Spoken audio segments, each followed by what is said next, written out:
시편 95편에 오라 우리가 여호와께 노래하며 우리의 구원의 반석을 향하여 즐거이 외치자. 우리가 감사함으로 그 앞에 나가며 시를 지어 즐거이 그를 노래하자. 여호와는 크신 하나님이시요 모든 신들보다 크신 왕이시기 때문이로다 라고 노래합니다.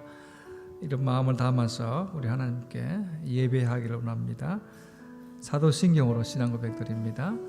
전능하사 천지를 만드신 하나님 아버지를 내가 믿사오며 그 외아들 우리 주 예수 그리스도를 믿사오니 이런 성령으로 잉태하사 동정녀 마리아에게 나시고 본디오 빌라도에게 고난을 받으사 십자가에 못 박혀 죽으시고 장사한 지 사흘 만에 죽은 자 가운데서 다시 살아나시며 하늘에 오르사 전능하신 하나님 우편 앉아 계시다가 저리로서 산자와 죽은 자를 심판하러 오시리라. 성령을 믿사오며 거룩한 공회와 성도와 설교통하는 것과 죄를 사하여 주시는 것과 몸이 다시 사는 것과 영원히 사는 것을 믿사옵나이다. 아멘. 우리 다 같이 일어서서 찬양하겠습니다.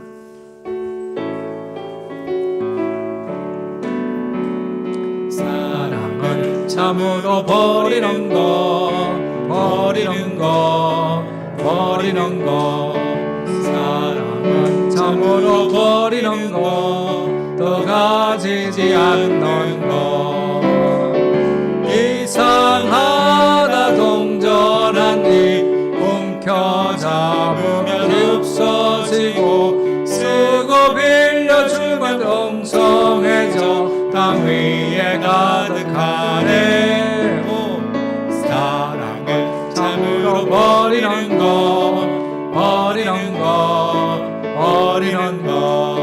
사랑을 참으로 버리는 거 더 가지지 않는 거. 자, 내일 걱정일 날 버리고 모든 염려 주님께 맡기세요. 사랑은 참으로 버리는 거 더 가지지 않는 거.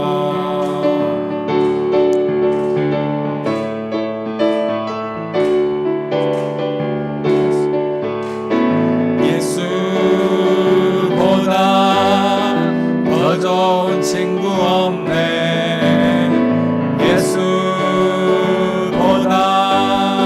더 좋은 친구 없네. 괴로울 때 다가와서 마음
예수의 이름 그 이름 듣고 돌아오네 예수님 기뻐 노래하시니 잃어버린 영혼 돌아올 때 예수님 기뻐 춤추시니 잃어버린 영혼 돌아올 때 예수 이름이 온 땅에 선포되네 하나님의 나라 열방 중에 임하시네 하나님 기뻐 노래하시니 열방이 주께 돌아올 때 하나님 기뻐 춤추시니 열방이 주께 돌아올 때 할렐루야. 공동 기도문으로 함께 기도하겠습니다. 시작. 나라와 민족을 위해 기도합니다. 코로나 사태를 마지막까지 힘을 모아 대치하게 하시고 정치, 경제가 회복되어 일자리가 많아지게 하시며 일상으로 돌아갈 수 있게 하여 주시옵소서. 한국 교회를 위해 기도합니다. 모여서 예배하는 자들을 기억하여 주시고 혼란의 때에 믿음이 성숙하여 이웃을 살피고 배려하는 교회가 되게 하여 주시옵소서. 안디옥 교회를 위해 기도합니다. 온 성도들이 한 마음으로 말씀과 기도하는 일을 사모하게 하시며 잘하게 하시는 은혜를 체험하게 하여 주시옵소서. 성도들을 위해 기도합니다. 치유하시는 은혜를 통해 몸과 마음과 영적 건강을 체험하게 하시고 자녀 세대들의 믿음 생활을 지켜주시고 장래를 선하게 인도하여 주시옵소서. 우리 소리를 내어서 합심해서 함께 기도하겠습니다. 거룩하시고 은혜가 충만하시는 하나님, 이 나라와 이 백성을 지켜주옵소서. 코로나 사태로 여러 가지 어렵고 힘든 일이 많습니다. 정치와 경제가 혼란스럽습니다. 하나님 아버지, 이 모든 것을 안정되게 해주셔서 다시금 일상으로 돌아가게 하옵소서. 한국 교회를 지켜주옵소서. 예배하는 일을 소중하게 여기게 하시고 모여서 예배하는 일을 다시금 회복하게 하시며 이웃을 사랑하고 배려하고 감동을 주시는 교회들 되게 하옵소서. 저희 안디옥 교회가 더욱더 말씀을 사모하게 하시고 기도하게 하시고 한마음 한뜻으로 주님의 사랑을 나타내게 하시고 실천하는 교회 되게 하옵소서. 성도들의 아픔을 치유해 주시고 믿음으로 살게 하시고 예수 믿음으로 성장하는 축복을 누리게 하여 주옵소서. 하나님께서 은혜 가운데 불러주여 주옵소서. 성령의 믿음의 역사가 주께서 은혜 가운데 붙들림 받게 하옵소서.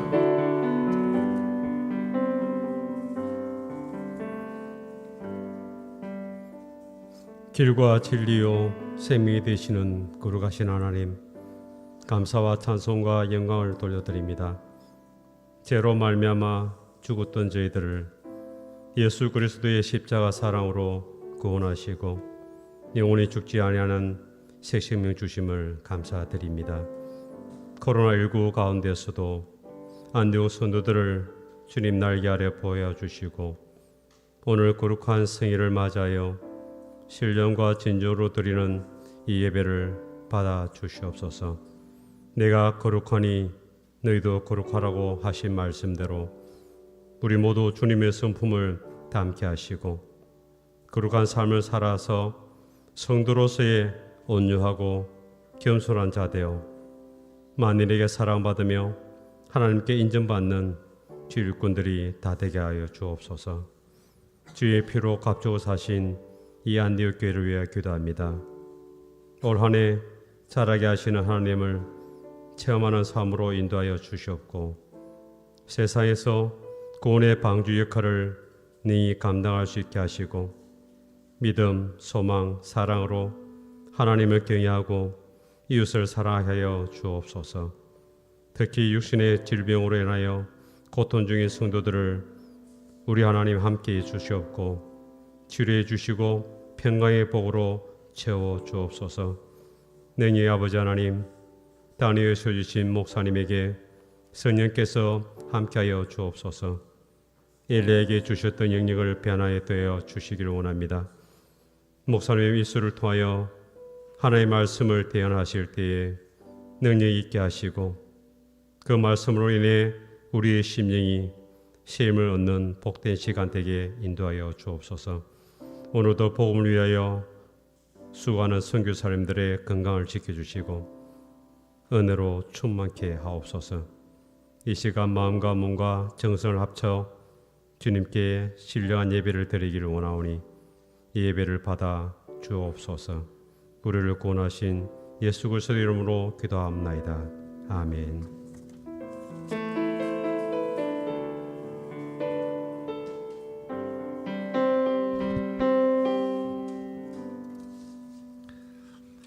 광고 말씀드립니다. 주보를 참조해 주시면 좋겠습니다. 다음 주일까지 지금 형태로 2부 예배로 계속 드리겠습니다. 6월 달에는 다시 언론해서 다음 주에 광고를 드리겠습니다. 새벽 기도 수요 예배는 정상적으로 드리고 있습니다. 금요 기도회는 자율적으로 합니다. 목장 모임 힘드시지만 열심히 모여주시고 또 아직 참석하지 못하신 분들을 격려해 주시면 좋겠습니다. 주일학교 예배, 중고등부 예배는 오늘 2시 반부터 기도회로 시작합니다. 다음 주일 주일학교 아침 9시에 이렇게 시작을 합니다. 위에서 기도해 주시면 좋겠습니다.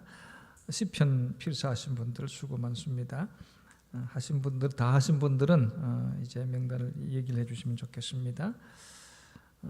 사역하신 분들을 위해서 특별히 많은 기도와 협력 이용 부탁드립니다.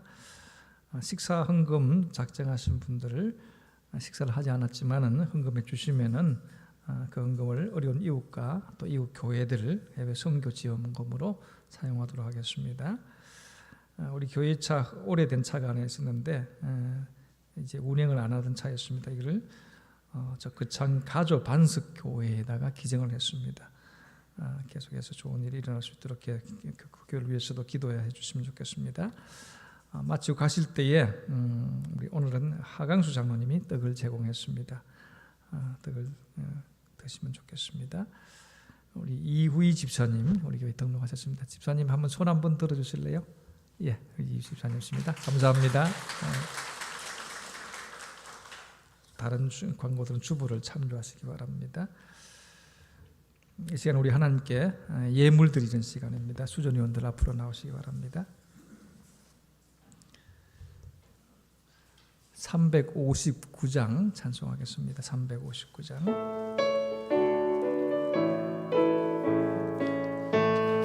향해 가는 성도들아 앞길의 장애를 두려워 말라. 성령이 너를 인도하시니 왜 지체를 하고 있느냐. 앞으로 전성을 향해 나가세. 전성문만 바라고 나가세.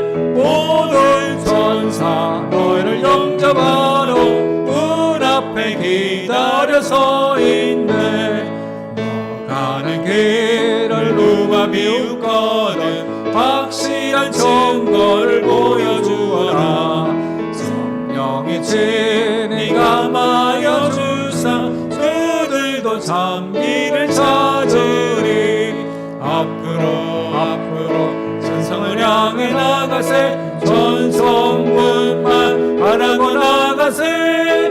모든 천사 너희를 영접하러 문 앞에 기다려 서 있네. 가는 길을 모두 가기 전에 내 손에 든 검을 꽂지 말아라. 조망의 흉계 모두 깨뜨리고 끝까지 잘 싸워 이겨라. 앞으로 전성을 향해 나가세. 전성문만 바라고 나가세.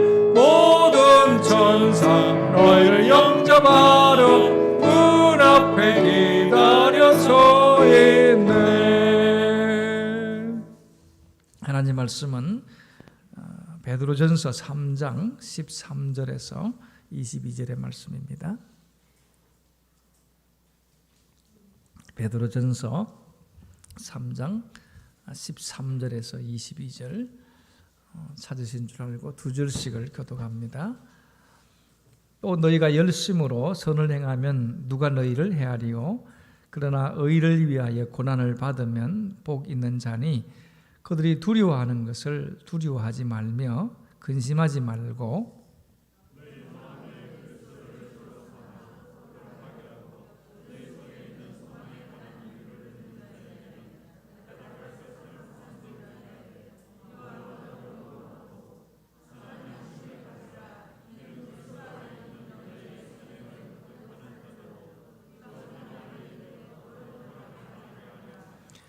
선을 행함으로 고난받는 것이 하나님의 뜻일진데 악을 행함으로 고난받는 것보다 나으니라.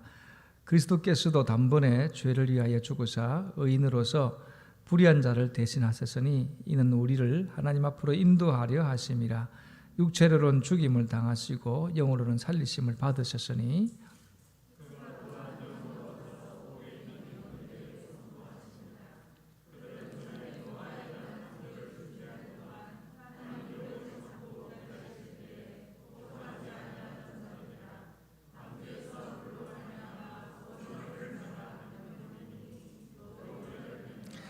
물론 예수 그리스도께서 부활하심으로 말미암아 이제 너희를 구원하는 편이 곧 세례라. 이는 육체의 더러운 것을 제하여 버림이 아니요 하나님을 향한 선한 양심의 간군이라. 같이 그는 하늘에 오르사 하나님 우편에 계시니 천사들과 권세들과 능력들이 그에게 복종하느니라. 아멘. 옆에 계신 분들과 함께 인사를 나눴으면 좋겠습니다. 사랑합니다. 건강하세요. 오늘 말씀을 통해서 복 있는 자라고 하는 그런 제목으로 함께 오늘 나누고자 합니다.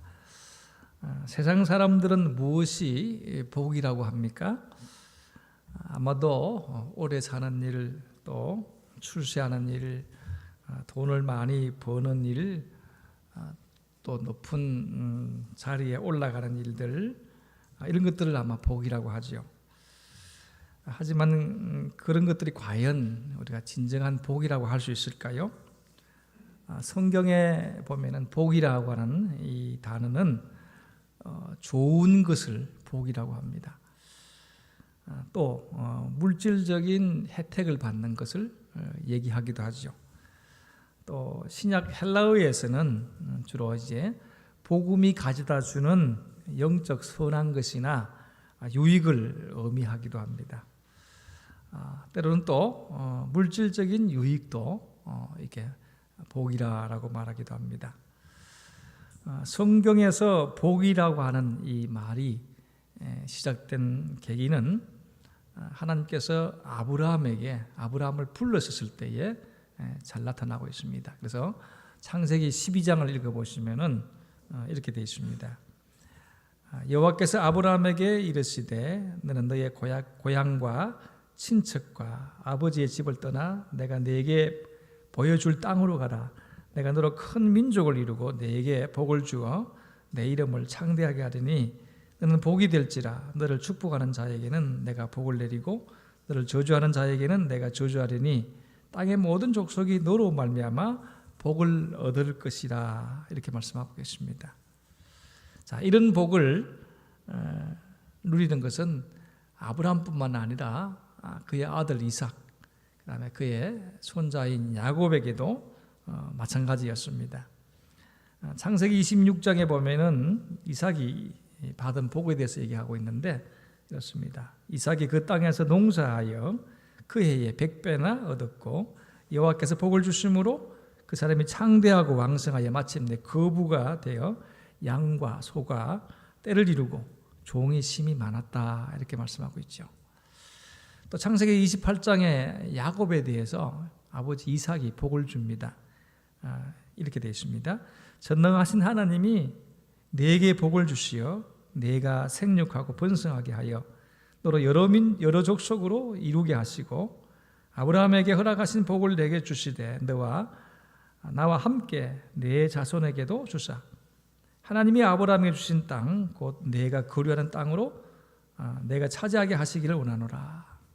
그렇습니다. 그래서 야곱은 고생도 많이 했지만은 나중에 12지파를 이루는 그런 복을 받았지요. 성경은 이 복에 대해서 많이 말씀하고 있습니다. 그런데 복 자체에 대해서도 말하고 있지만은 복을 받은 사람들의 어떻게 살아야 되느냐, 그 삶에 대해서도 더 많이 얘기하고 있습니다. 그래서 성경에서 말하는 복은 시편 73편 28절에 이렇게 얘기합니다. 하나님께 가까이함이 내게 복이라. 여러분, 하나님과 나의 관계가 멀어지는 것은 복이 아니란 얘기죠. 하나님과 나와의 거리가 가까운 게 복이라는 것입니다. 오늘 우리는 전염병 때문에 이제 거리 두기를 하죠. 물질적인 거리를 두고 있습니다. 하지만 영적인 거리, 하나님과의 거리는 가까워야 그게 복이 있다라고 말씀합니다. 코로나 사태로 아직까지 우리가 거리 두기 하면서 예배를 드리고 있는데, 저는 개인적으로 하나 좋은 점이 있습니다. 뭔지 아세요 혹시? 같이 모여서 예배할 때는 빈자리가 있으면 좀 마음이 저 자리가 누구 자리지 이런 생각이 들었는데, 지금은 뭐 이렇게 비었어도 그런 마음이 잘 안 드는 게 좀 유익한 점이 아닐까 하는 생각을 하게 됩니다. 하나님 앞에서 하나님을 찾고 가까이 하는 게 오늘 분명히 성경은 복이라고 했습니다. 세상에서는 전염병 때문에 또 사람들 시선 때문에 거리 두기를 하지만은 하나님과는 늘 가까이 하는 그런 영적 축복을 누리는 믿음의 사람 되시기를 주님의 이름으로 축복합니다. 에베소서 1장 3절에 보시면은 뭐라고 했냐면 이런 복을 말합니다. 하나님 곧 우리 주 예수 그리스도의 아버지께서 그리스도 안에서 하늘에 속한 모든 신령한 복을 우리에게 복 주시되라고 했습니다. 특별히 에베소서는 교회에 대해서 얘기하고 성도들이 어떤 존재인가에 대해서 얘기할 때에 그 서두에서 하나님 곧 우리 주 예수 그리스도의 아버지께서 그리스도 안에서 하늘에 속한 모든 신령한 복을 우리에게 복 주시되 이렇게 얘기합니다. 참 귀한 복이죠. 여러분, 구약에서 복 있는 사람에 대해서 얘기할 때에 특별히 여러분 기억하실 것은 시편 1편이죠. 자, 시편 1편에 보면 복 있는 자는 뭘 안 한다 그랬습니까? 악인들의 꾀를 따르지 아니하고, 두 번째는 죄인들의 기에 서지 아니하고, 세 번째는 오만한 자의 자리에 앉지 아니하고, 네 번째는 여호와의 율법을 주야로 묵상하는 자로다 이렇게 합니다. 또 신약에서도 산상보훈에 예수님께서 어떤 사람이 복이 있다 그랬어요? 팔복을 얘기하지 않습니까? 마음이 가난한 자는 복이 있나니 이렇게 생각합니다. 그죠? 또 민수기 6장 22절 이하에 보면은 하나님께서 모세에게 이런 얘기를 합니다.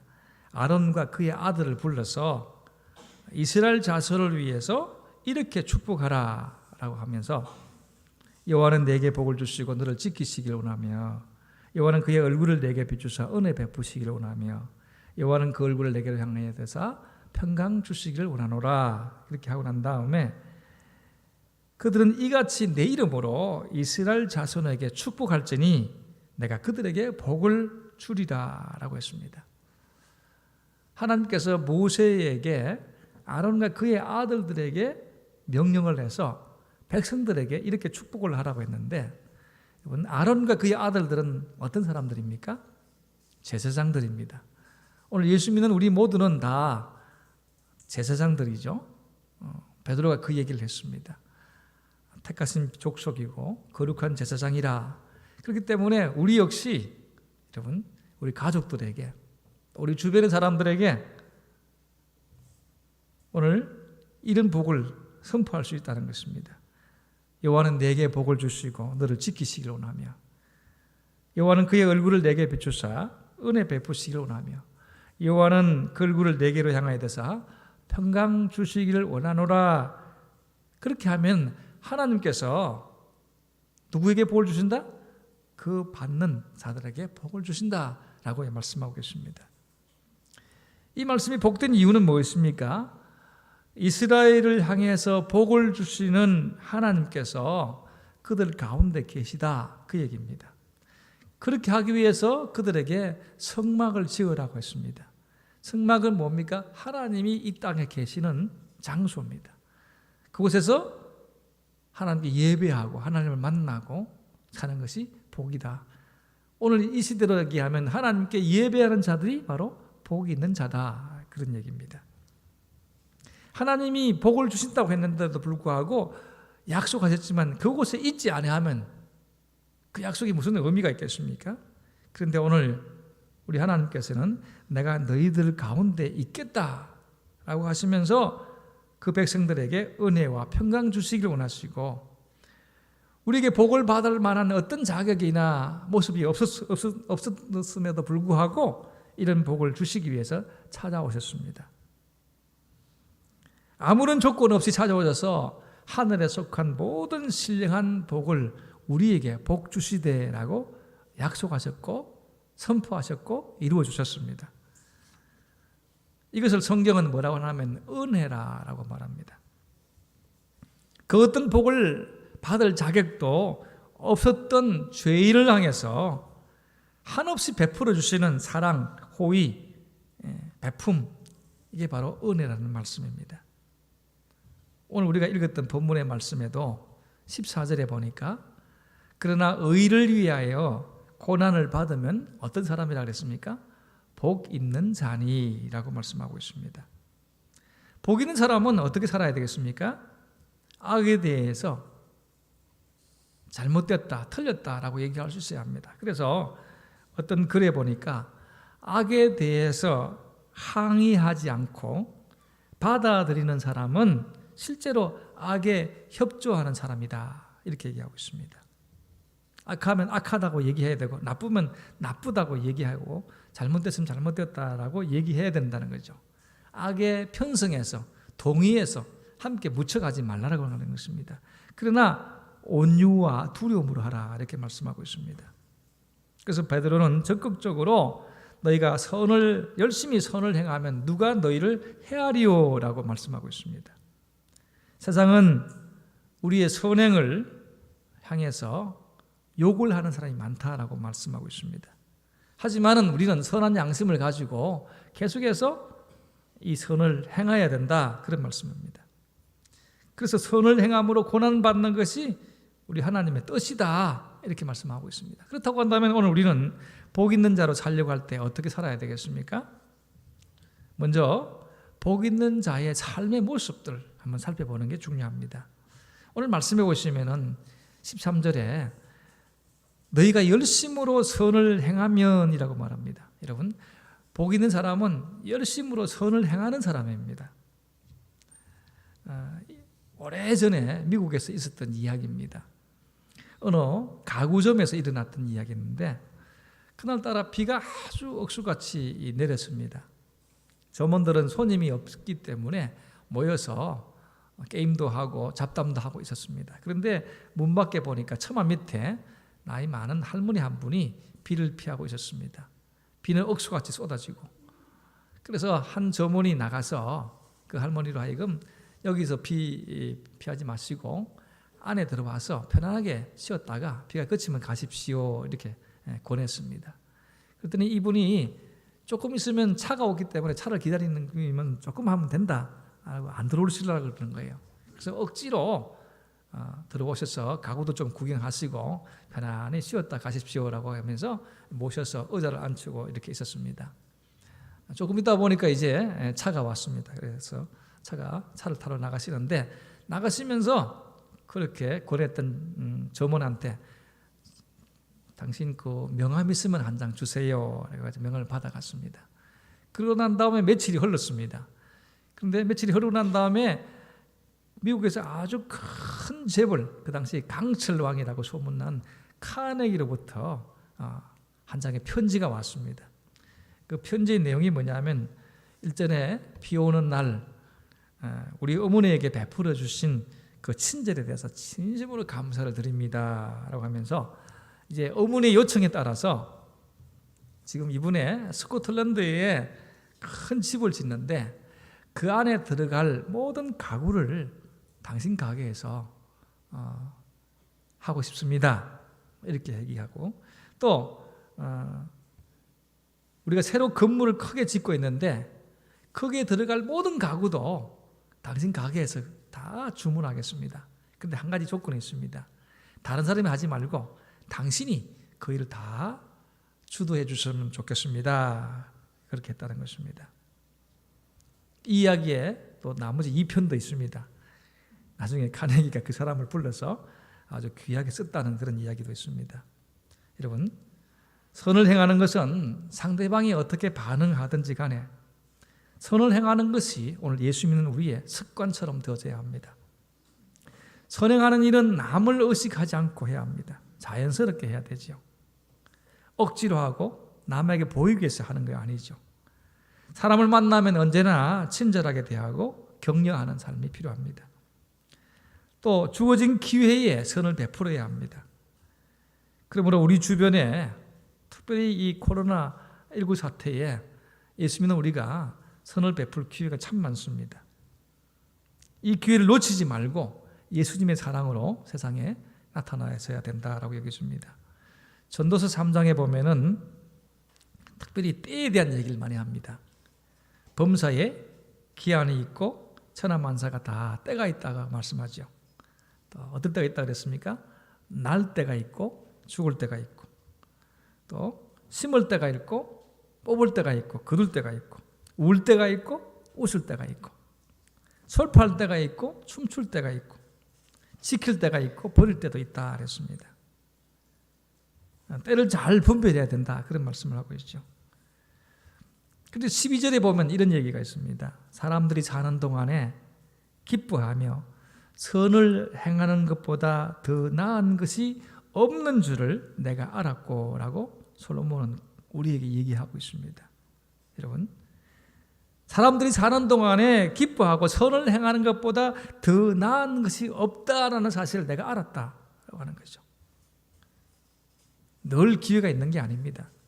그래서 갈라디아서 6장에 보면은 우리가 선을 행하되 낙심하지 말지니 포기하지 아니하면 때가 이름에 거두리라.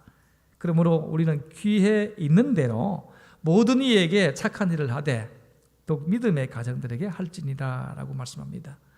이 어려운 때에 여러분 믿음의 성도들의 소식에 민감하게 반응하시고 옛날처럼 뭐 전화 하나도 문자라도 보내시고 그죠?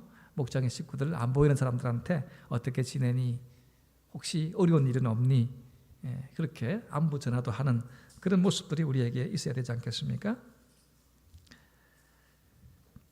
오늘도 선을 행하고 복 있는 사람으로 사는 사람들의 모습을 보면은 여러분 의를 위해서 고난도 받는 사람이다 하는 것을 보게 되십니다.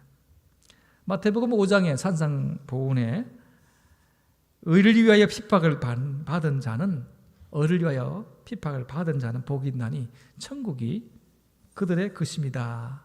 나로 말미암아 너희를 욕하고 박해하고 거짓으로 너희를 거스려 모든 악한 말을 할 때에는 너희에게 복이 있나니 기뻐하고 즐거워하라. 하늘에서 너희의 상이 큼이라. 너희 전에 있던 선지자들도 이같이 박해하였느니라. 이렇게 말씀하고 있습니다. 사람이 당하는 고난은 몇 가지로 나눌 볼 수 있습니다. 첫 번째는 자신이 잘못해서 그 저지른 결과 때문에 고난당하는 것. 이게 사실 의미가 없지 않습니까? 두 번째는 자신이 실수해서 따르는 고난이 있습니다. 이것도 좀 안타깝지만 뭐 그렇게 중요하지 않습니다. 세 번째는 의로운 행위를 했기 때문에 받는 고난도 있습니다. 특별히 여러분 오래전의 일이지만은 일본에 유학 갔던 한 학생이 이제 지하철이 들어오는데 한 사람이 그 철길에 떨어졌습니다. 그 사람을 구하러 뛰어내려갔는데 그 사람은 구하고 자기는 미치 피하지 못해서 열차에 죽은 그런 사건이 있었지요. 그래서 일본 사람들이 깜짝 놀랐습니다.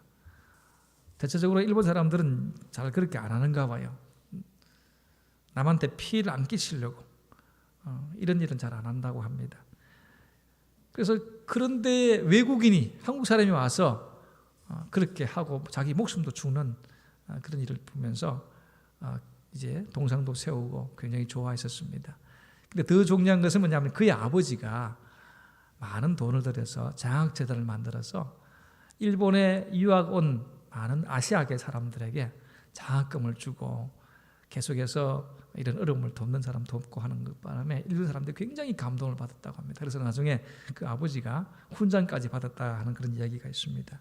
참 어려운 일이지요. 때로는 우리가 여러 종류의 고난, 그 중에서도 특별히 의로운 행위로 인한 고난, 하지만 우리 주님께서 말씀하시는 고난은 그런 것도 필요하지만 의를 위해서 고난받는다라고 하는 것은 예수님 때문에 받는 고난을 특별히 성경은 말씀하고 있습니다. 의를 위해서 고난받는다는 것은 한마디로 예수 믿기 때문에 받는 고난, 핍박을 말하는 것입니다. 그래서 5장 10절 이하의 말씀에도 의를 위하여 핍박을 받는 자는 복이 있나니 천국이 저희 것임이라 라고 할 때에 너희를 나로 말미암아 너희를 욕하고 박해하고 거짓으로 너희를 거스려 모든 악한 말을 할 때 그때에 너희가 복이 있다. 하늘에서 너희 상이 큽니다. 앞서간 믿음의 선지자들이 우리의 선배들이 그렇게 살았다라고 말씀하고 있습니다. 선을 행한다고 무조건 다 고난을 당하는 것은 아닙니다. 13절 말씀에 너희가 열심으로 선을 행하면 누가 너희를 헤아리요? 꼭 선을 행한다고 다 고난받고 핍박받고 욕 얻어먹는 건 아니란 얘기죠. 하지만 그렇기 때문에 우리가 해야 될 일이 뭡니까? 열심히 선을 행한다, 해야 된다, 그런 얘기입니다. 물론 그렇지 않은 경우도 분명히 있습니다. 예수 믿기 때문에 고난당하는 경우도 많이 있습니다. 왜냐하면 예수 믿는 것을 세상은 좋아하지 않기 때문에 그 뒤에 배후 세력인 사탄이 이걸 방해하기 때문입니다. 그래서 성도를 시험하고 거짓에 속게 하고 참소하고 올무를 놓아서 걸리게 만들고 우리가 믿음으로 살고 선한 일을 행하고 있음에도 불구하고 이런 어둠의 세력들 때문에 고통당하는 일들이 있다라고 말씀하고 있습니다. 하나님의 백성이 의 때문에 고난받는다면 그것은 복된 일이다라고 말씀하고 있습니다. 왜 고난받는 것이 복이 되느냐? 베드로가 지금 우리에게 뭐라고 합니까? 의를 위해서 고난을 받으면 복이 있는 사람이다라고 했기 때문입니다. 그럼 베드로는 어디서 이런 것을 가져왔을까요? 예수님한테 배웠죠. 마태복음에서. 산상수훈에서 이미 예수님이 말씀하셨지 않습니까? 오늘도 우리는 복음을 위해서 하나님의 의를 위해서 수고하고 애쓰는 것, 그로 인해서 당하는 고난, 그렇게 사는 사람들이 복 있는 사람이다 하는 사실을 분명하게 알고 믿고 따르는 삶이 되시기를 주님의 이름으로 축복합니다. 또 복 있는 자의 삶의 모습을 보면은 어떻게 삽니까? 마음속에 그리스도를 주님으로 삼아서 거룩하게 산다라고 말씀합니다. 여러분, 세상 사람들, 소위해서 믿음 없는 사람들, 그 사람들은 죽음에 대해서 굉장히 무서워하고 두려워합니다. 우리도 물론 정도의 차이가 있지만은 다 그렇죠. 그래도 우리에게는 한 가지 소망이 있습니다. 뭡니까? 오늘 죽으나 내일 죽으나 우리는 눈 뜨면 어디라고? 천국이기 때문에.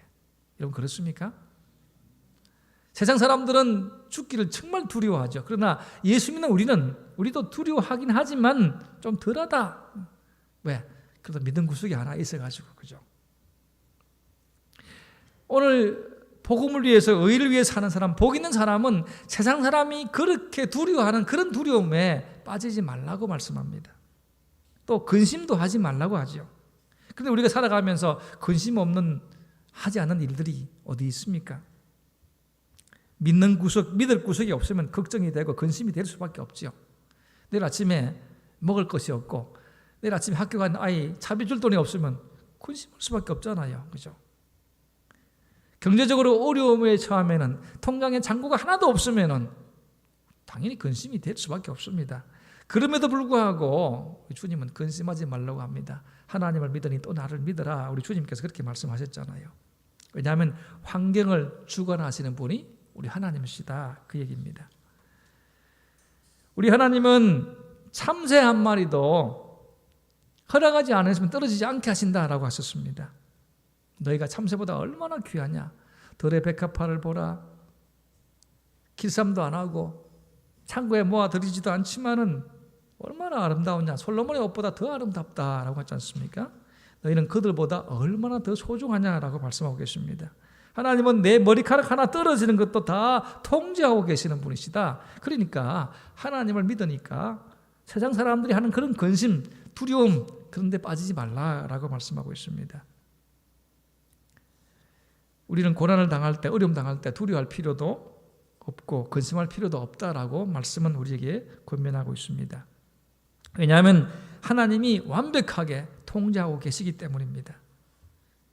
우리가 정말 기억해야 될 것은 뭐냐면 너희 마음에 예수 그리스도를 주님으로 삼아서 거룩하게, 구별되게, 깨끗하게 사는 것이 복 있는 사람의 모습이라는 것입니다. 그래서 우리가 예수님을 주님으로 삼아서 거룩하게 사는 자들에게 어떻게 기도하라 그랬습니까? 아버지여 이름이 거룩히 여김을 받으시오며 아버지 이름이 거룩해지고 따라가는 우리 역시 거룩한 삶을 살도록 그렇게 기도하라고 하셨습니다. 그래서 소망에 관한 이유를 묻는 사람들에게 대답할 것이 항상 준비되어 있어야 된다는 거죠. 너 어떻게 그렇게 기쁘게 살고 낙천적으로 살고 염려하지 않고 살고 두려워하지 않고 사느냐? 그럴 때 나한테 답이 있는데 나한테 얘기해 줄까? 그렇게 할 수 있어야 된다는 겁니다. 왜? 나한테 예수 때문이다. 나한테 있는 예수 때문에 난 그렇게 산다. 너 예수 없지? 그러니까 불안하고 걱정되고 염려되고 한숨 쉬고 포기하고 그렇게 살잖아. 난 그렇게 안 살아. 나도 너처럼 그렇게 사는 부분도 있지만은 나는 그거 이겨낼 수 있어. 왜? 예수 때문이야. 그게 우리 예수 믿는 사람, 복 있는 사람의 모습 아니겠습니까? 하지만 그들을 무시하지 말고 온유와 두려움으로 그들을 대하라라고 말씀하고 있습니다. 여러분, 우리가 직장생활을 하면서 세상에 살아가면서 다른 사람과 관계가 아주 삐뚤어져 있거나 아니면 자기 자신을 학대하거나 또 집에 가면은 아무렇게나 행동할 때에 세상 사람이 뭐라고 합니까? 그런 모습을 안 보고 모르면 괜찮은데 딱 보고 나면 너나 내나 별 것 없네. 예수 안 믿는 내가 오히려 더 낫다. 이렇게 한다면 예수 믿는 게 여러분 별 가치가 없지 않습니까? 세상 사람들은 세상이 전부인 것처럼 알고 삽니다. 그런데 우리도 그 길 그대로 따라간다면 예수 믿는 가치가 어디 있겠습니까?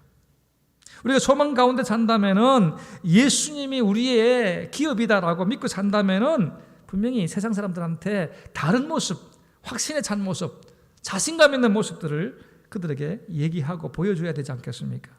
그게 바로 복 있는 사람들의 살아가는 모습이다라고 성경은 말씀하고 있습니다. 왜 우리는 그렇게 살아야 합니까? 그 이유는 오늘 16절에 말씀합니다. 같이 한번 읽어볼까요? 시작. 선한 양심을 가지라. 이는 그리스도 안에 있는 너희의 선행을 욕하는 자들로 그 비방하는 일에 부끄러움을 당하게 하려 함이라. 사실 여러분, 세상은 우리가 믿음으로 살고 예수 믿고 사는 일에 대해서 비방하고 욕합니다. 그런데 그렇게 욕하는 그들이 정당하고 옳다라고 여겨지면 안 되잖아요. 그럼 어떻게 그들의 주장이, 그들의 하는 일들이 잘못되었다라고 얘기할 수 있겠습니까? 우리가 선한 양심을 가지고 바르게 살아야 되잖아요. 그렇게 살아야 됩니다. 그들보다 높은 수준으로 살아야 되고 그들보다 더 한 걸음 먼저 가서 섬기고 그들의 발을 닦아주고 그들의 아픔을 달래주는 그런 자리에 있어야 이 사람은 우리하고 나하고 다르구나. 그래서 내가 그들을 욕했는데 그게 잘못된 거구나 라고 부끄러움을 당하도록 만들어야 된다는 거죠. 그렇게 하기 위해서 내 속에 뭘 가져야 된다 그랬습니까? 선한 양심을 가져야 된다라고 말씀하고 있습니다.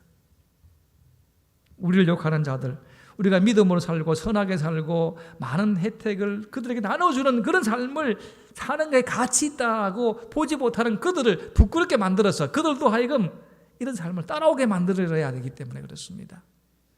나 혼자 잘 먹고 잘 살기 위해서 예수 믿는 게 아니잖아요. 세상에 더 많은 사람들이 예수님의 복을 받고 살게 만들기 위해서입니다.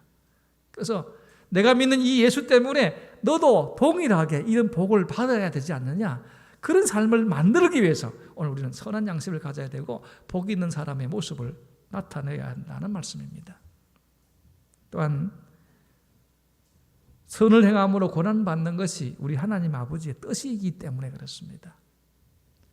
내 뜻이 아니고 우리 하나님 아버지의 뜻입니다. 여러분, 악을 행하면서 고난받는 거 그거 별 가치가 없잖아요. 그런데 악을 안 행하고 고난도 안 당하면 좋겠습니다만 우리는 그냥 가만히 있어야 될 존재가 아니지 않습니까? 어떻게 하든지 열심히 선을 행해야 되는데 그것 때문에 어려움 당한다고 고통당한다고 손해본다고 해가지고 낙심하지 말라는 것입니다. 왜? 하나님 아버지의 뜻이니까. 왜냐하면 우리를 더 높은 자리에 더 좋은 것으로 채우실 날이 분명히 있기 때문입니다. 그걸로 끝나면 사실 좀 망설여질 수도 있죠. 그게 가치가 없으면 주저할 수도 있습니다. 하지만은 가치 없는 일이 아니기 때문입니다. 우리 주님께서 보장하고 계시는 것이고 권장하는 것이고 좋아하시는 것이기 때문에 그렇습니다. 선을 행함으로 고난받는 것이 하나님의 뜻이기 때문에 여러분, 오늘 우리는 복 있는 자로서의 삶을 당연히 열심히 힘써서 살아야 된다라고 말씀하고 있습니다. 더 나아가서 그렇게 살아야 될 이유가 뭐냐면 예수님께서, 우리의 주님 되신 그분께서, 죄 없으신 그분께서 단번에 조금의 망설임도 없이 나를 위해서 십자가에 못 박혀 죽으셨기 때문입니다.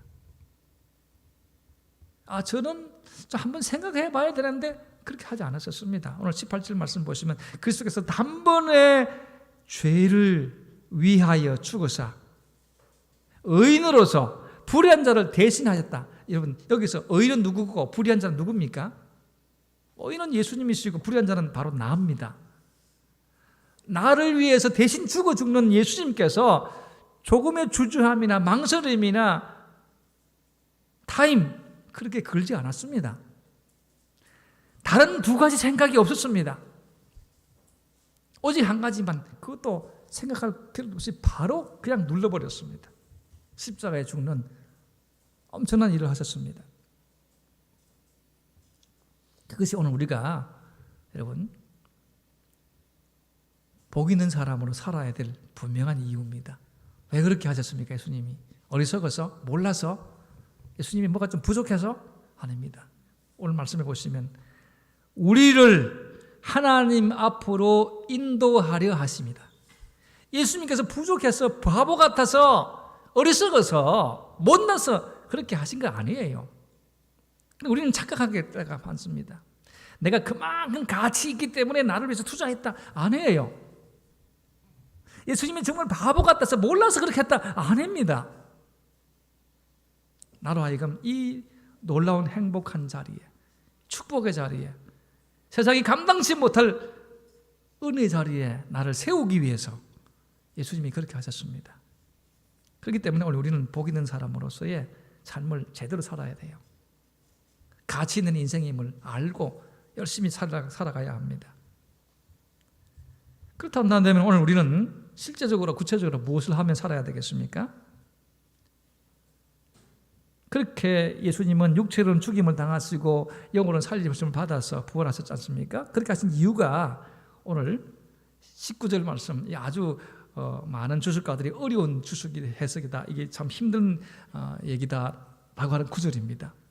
영으로 가서 옥에 있는 영들에게 선포하시느니라 라고 했는데, 쉽게 얘기하면 예수 알지 못하는, 세상에 갇혀서, 자기의 각에 갇혀서 자기만 아는 그런 사람들에게 가서 복음 전해서 이 구원의 은혜, 이 축복의 자리에 복 있는 사람의 길을 함께 가도록 복음을 선포하라, 그런 얘기입니다. 사랑하는 성도 여러분, 내가 복 있는 사람이라면 뻑이고 자랑하고 의시되라고 하신 게 아닙니다. 아직도 그 복 있는 사람의 삶을 모르는 그런 자들에게 이 복 있는 사람의 길을 알려주고 보여주고 이끌어가라는 말씀입니다. 내가 복을 받았기에 함께 복을 받고 살자라고 얘기해야 된다는 거죠. 그 일을 우리에게 맡겼습니다. 또한 우리는 선한 마음으로 믿음의 길을 가야 되기 때문에 21절에 보시면은 20절과 21절에 노아의 방주의 얘기를 합니다. 그때 많은 사람들이 하나님의 말씀에 복종하지 않았습니다. 정결하게 살지 못했지요. 순종하며 살지 못했습니다. 그런데 우리에게는 뭐냐면 깨끗하게 살아서 그들에게 우리의 말이 먹혀지기도 해야 되지만은 우리 자신들이 먼저 주님에게 복종하고 순종하는 삶을 살아야 된다. 그게 바로 구원이고 그게 바로 은혜이기 때문에 그렇습니다. 그런데 세상은요, 우리 말 잘 안 듣거든요. 그래도 얘기하라는 겁니다. 노아 때에 그렇게 오랜 기간 동안 방주 만들면서 그들에게 하나님의 말씀을 선포했지만은 복종하지 않았다라고 얘기합니다. 겨우 8명밖에 없었다. 여러분, 그 소수의 자리에 저와 여러분이 있다는 사실에 감사하시기 바랍니다.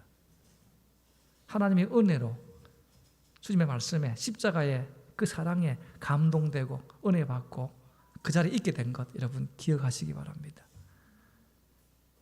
아무리 이 복된 얘기를 해도 믿지 못하는 사람들, 거절하는 사람 세상에 너무 많습니다. 그러나 그럼에도 불구하고 오늘 우리에게 이 자리에 있게 하신 하나님께 찬양 드리시고 경배하시고 헌신할 수 있길 바랍니다.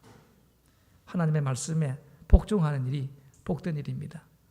날마다 힘들고 어렵지만은 그 환경 탓하지 마시고 말씀 앞에 복종하시기 바랍니다. 예수님은 아버지 하나님께서 높여서 하늘에 아버지의 우편에 앉게 하셔가지고 천사들과 권사들과 모든 것들이 능력들이 그에게 다 복종하게 하셨습니다. 그렇다고 한다면 오늘 우리가 해야 될 일도 뭐겠습니까?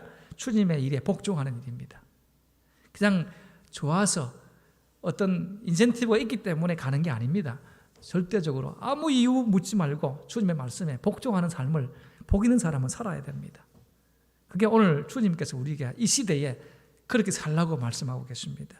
사랑하는 성도 여러분, 우리 삶은 날마다 눈 뜨면 선택하며 살아야 되죠. 지금 일어날까 말까, 머리를 감을까 말까, 아침을 먹을까 말까 선택하죠. 그런데 무엇을 선택하고 결정하느냐, 이게 굉장히 중요합니다. 악을 행함보다 선을 행하는 일을 선택하셔야 합니다. 비록 힘들고 어렵고 고난이 있다 할지라도 복 있는 자의 삶이고 하나님 아버지의 뜻이고 그분의 말씀에 복종하는 것이 힘들고 어렵지만 그 길 예수님처럼 단숨에 순종하고 복종하는 것처럼 살아야 됩니다. 그래야 그게 가치 있는 인생입니다. 더 나아가서 오늘도 말씀에 복종하고 하나님 뜻을 세상에 선포하는 일에 그렇게 살기 위해서 부지런히 애쓰는 삶이 우리에게 필요합니다. 그렇게 살지 못하는 것에 대해서 회개하셔야 합니다. 다른 이유 되지 않아야 합니다. 복 있는 사람은 하나님이 함께 하시는 사람입니다. 하나님의 놀라운 이룰 말할 수 없는 구원을 입은 사람들입니다. 그렇다고 한다면 오늘도 우리는 하나님께서 요구하시는 게 뭐겠습니까? 그 복 있는 자의 삶을 살기를 원하십니다. 그걸 세상에 보여주시기를 원합니다. 그 복 있는 자로서 해야 될 일을 당연히 하기를 원하십니다. 그 일에 우리 함께 달려갈 수 있기를 주님의 이름으로 축복합니다.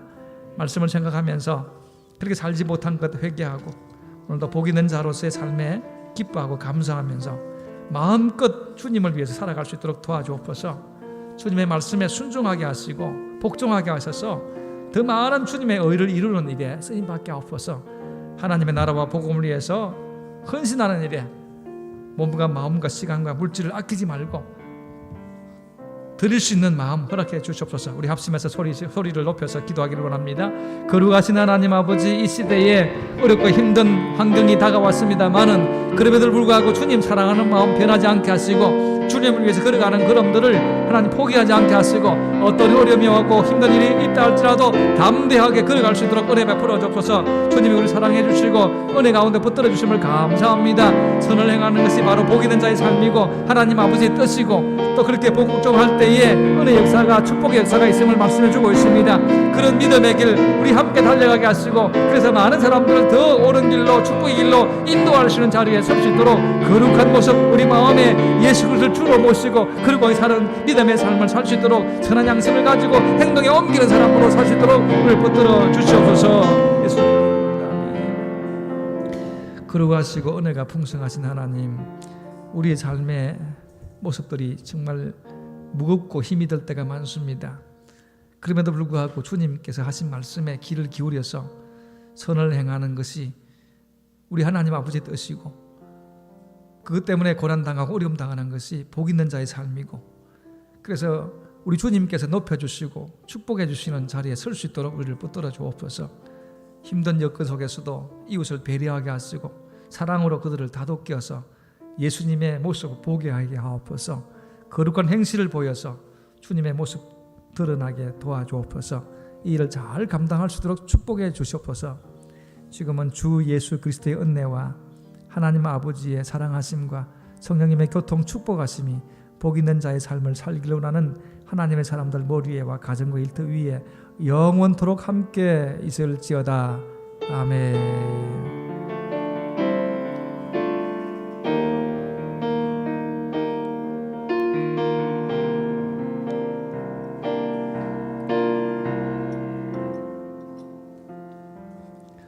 다 같이 일어서서 파송의 찬양 하겠습니다.